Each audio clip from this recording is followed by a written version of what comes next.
The Lord be with you. I'm Deacon Keith Fournier, and our first reading is taken from the book of Deuteronomy. And now, Israel, listen to the laws and customs which I am teaching you today, so that by observing them, you may survive to enter and take possession of the country which Yahweh, God of your ancestors, is giving you.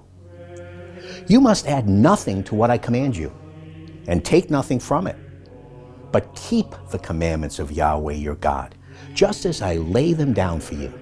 Keep them. Put them into practice, and other peoples will admire your wisdom and prudence. Once they know what all these laws are, they will exclaim, "No other people is as wise and prudent as this great nation." And indeed, what great nation has its gods as near as Yahweh our God is to us whenever we call to him? And what great nation has laws and customs as upright as the entirety of this law which I am laying down for you today? And our response is taken from Psalm 15. Whoever lives blamelessly, who acts uprightly, who speaks the truth from the heart, who keeps the tongue under control, who does not wrong a comrade, who casts no discredit on a neighbor, who looks with scorn on the vile, but honors those who fear Yahweh, who stands by an oath at any cost, who asks no interest on loans, who takes no bribe to harm the innocent. No one who so acts can ever be shaken. And our second reading is from the letter of James. All that is good, all that is perfect, is given us from above. It comes down from the Father of all light.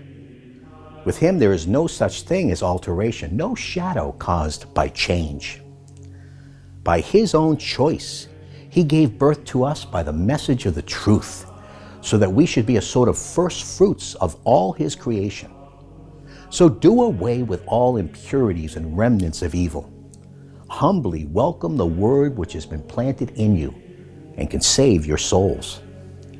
But you must do what the word tells you, and not just listen to it and deceive yourselves.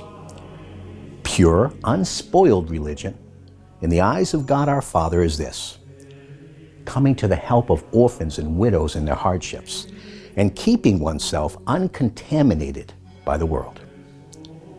And a reading from the Holy Gospel according to St. Mark. The Pharisees and some of the scribes who had come from Jerusalem gathered round Jesus, and they noticed that some of his disciples were eating with unclean hands, that is, without washing them. For the Pharisees and all the Jews keep the tradition of the elders and never eat without washing their arms as far as the elbow.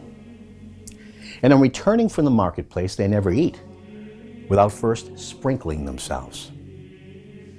There are also many other observances which have been handed down to them to keep, concerning the washing of cups and pots and bronze dishes. So the Pharisees and scribes asked him, "Why do your disciples not respect the tradition of the elders, but eat their food with unclean hands?"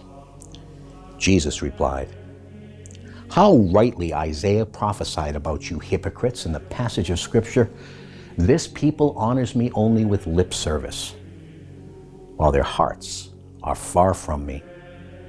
Their reverence of me is worthless.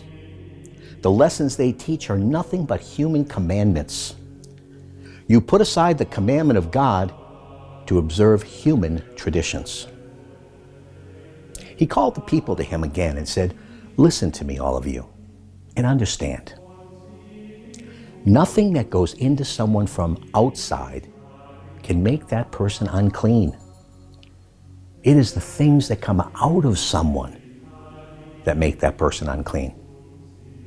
For it is from within, from the heart, that evil intentions emerge: fornication, theft, murder, adultery, avarice, malice, deceit, indecency, envy, slander, pride, folly.